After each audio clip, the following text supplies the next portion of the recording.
What's up, squad? In a world with lots of affordable airsoft replicas and a slew and catalog of all kinds of old school gear, sometimes you wonder, is it worth it to upgrade or buy new?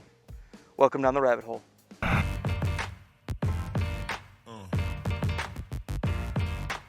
So throughout my journey to come back into airsoft, I thought to myself, what are my options? I have a old school CM16. It wasn't necessarily stock, I had extra parts. But I also thought to myself, what else is out there? And it came to me. I think this would be a good topic for both new airsofters and veteran airsofters to see what's in it when you head down the rabbit hole of upgrade versus new. So here we have my CM16. This thing wasn't bone stock. It wasn't necessarily fully upgraded either. It was upgraded as best as it could to probably 2012 spec. I had an aftermarket gear set in it. I had an aftermarket piston, aftermarket compression set. I had a high torque motor. And then that's about it. I ran a 10-8 non-LiPo battery, and that was that back in the day. Some furniture here and there, but nothing spectacular. Oh, and I did have a Type Bore 6.01 millimeter inner barrel. That was, I believe, a 400 millimeter length. So what should I do to it? What should I do to modernize it? I was thinking to myself, and that got me wondering, what do new replicas have that old ones didn't? And my first thought was probably a MOSFET or an ETU. So I got to looking. This is a version 2 gearbox. What should I do to upgrade this system? So I went online. The easiest one for us non-techies to handle was probably the Perrin or Perun Hybrid V2. And while at it, I might as well install the clicker as well. So I got set to it. I did a abhorrent job and ended up having a buddy of mine, one who is much better at teching, take care of the situation. And now I have a semi-modernized replica. Apart from the new rail, which I thought was kind of fun and super cheap because it was discounted, this is my new / old / vintage / modern abomination poking stick. So how does it shoot? Let's take a look. So really briefly, upon loading the magazine, I noticed that getting the battery into this and the space in these older replicas, where sometimes they were front wired, sometimes they weren't, sometimes the buffer was a different size. These G&Gs, as far as back in the day, did not have a lot of buffer space. That's why the stock here had to be swapped out. I remember very vividly the complaints I had trying to get batteries for this replica. But here we go. This was nicely broken in, very crisp, clean, a little crisper and cleaner than the Lancer Tactical, but here we go.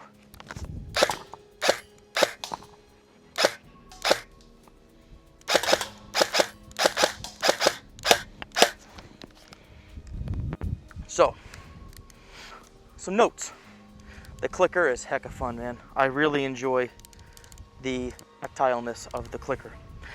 The barrel, the inner barrel, being an aftermarket barrel, is a very nice barrel. This is running 3.2s very nicely, and considering that the clicker's in there with the Perun or Perrin, there's no take-up. It is just wall and click. Wall, click, and the travel is not very far. That makes a huge difference in my ability to run racks or my ability to change from one spot to the other and not have to also find that squishy wall again. So I've got to say that as far as getting this together, it was a pain, but the performance now, after a good shimming and everything, is a lot better than it used to be. I still don't like this ergonomic grip. I don't know what I was going for back in the day, but once I swap the grip out, I think I'm going to leave it for a very long time. So how does it compare to something new? Take the Lancer Tactical Gen 2 Stalker 10-inch. Apart from the actual aesthetic build difference, a lot has changed. This replica is far more LiPo ready. It has ambidextrous controls. It's also a polymer build, and I could comment on the difference between the two. But I think the biggest difference is electronically, this replica is snappy. The focus from back in the day, which was high speed when everything was full auto, to a modern, more tactile, more, I don't know, response-focused build is far more advantageous on the semi-auto regulation fields that I'm accustomed to playing on now. And in addition to that, a lot more value out of the box, I feel, is included in modern replicas. When we compare this one, the Gen 2 Stalker 10-inch, the NSR, I believe, to, for example, even a mid-range replica to mid-high range like my Arcturus URGI Saber, we see a big difference in what used to be versus now. Materials, performance, the works. This replica ships with a lithium-ion 11.1 battery, nunchuck style, right out of the box. And that's awesome. Back in the day, I used to have to source tons of stuff like that. Everything was proprietary, nothing was standardized, sizing was different. That leads me to think that in many occasions, many instances, many situations, buying new is the way to go. But how does something new, an entry level like this, about 240 bucks, stack up to something maybe a little more expensive and new? But first, let's check out how this replica shoots. So really briefly, as loading in the Lancer up, I noticed that compared to some of the other magazines, the follower doesn't go quite as deep. So it's very old school in that way. It's a very affordable magazine. It's gonna feed fine, and also I just checked my batteries for my sight are dead, so we're not gonna actually use that. But just for tactile feel, let's get a feel.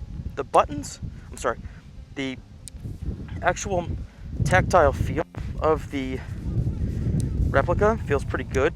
It's a little sticky, but that's not a bad thing for the most part. Let's just get a feel for how it dumps here.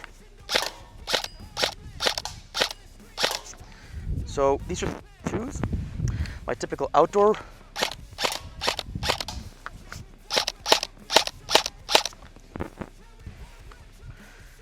It feels good. It feels like with some tuning, you could get it to be a little less squishy. If you notice here, when I pull the trigger, there's a lot of take up, and there's no firm back wall. It's a little squishy, but again, for 250 bucks, this is pretty good.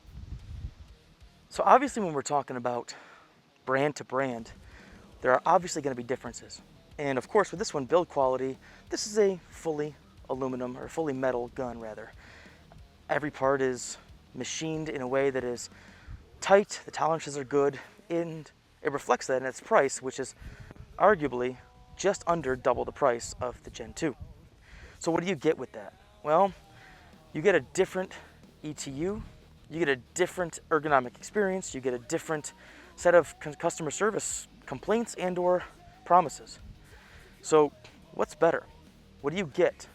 I would argue for most people, this might be a little more gun than the majority of people use annually. Does that mean it's a bad investment? No. Does that mean it's a better investment? Probably not. I would argue that the diminishing returns of spending more money is only up to the consumer.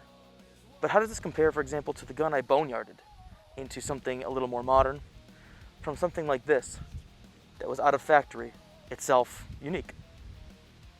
All right, so I'm here with the Arcturus Saber URGI, and honestly, already ergonomically and stuff, I think it's just model dependent, obviously, but I really like this replica. The tactileness is phenomenal. It clicks, it holds, it snaps, this sounds great, it does the thing, but that's not why we're here. Let's go ahead and run it a bit.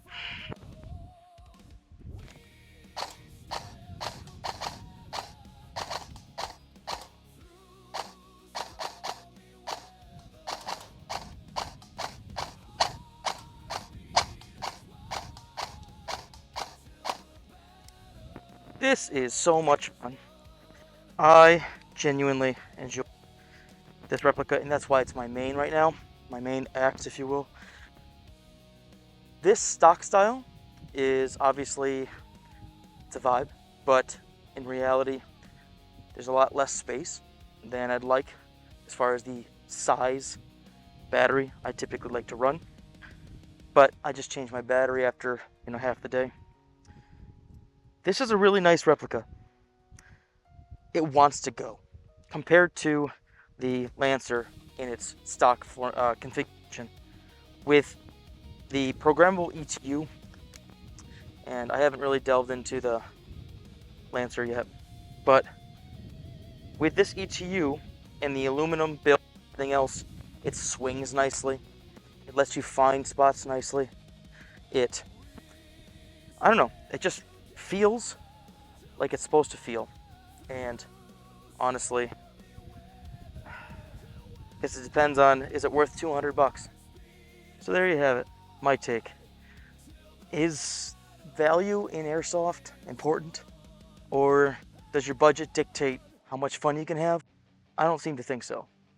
But what I will say is, whether you take the route of getting a brand new replica, building a boneyard up from scratch, or making the one you inherited or you found, or a brother, sister, somebody, Mima, Pap gave to you, work for you in a modern age, I think it just comes down to enjoying yourself and finding the way and the path that makes most sense to you. Well, thanks for going down the rabbit hole with me. Hopefully you had a good time. Maybe learned something, or maybe not. In the comment section, tell me, which path did you take? Remember that this is all a game. We're here to have some fun. And if you're somebody who likes to enjoy themselves, then please give the video a like, subscribe to the channel, check out the links below, and if you have any airsoft needs, go ahead over to ftxtactical.com. They'll hook you up. They're good people. They want you to have a good time. But in the meantime, be safe out there. Catch you later.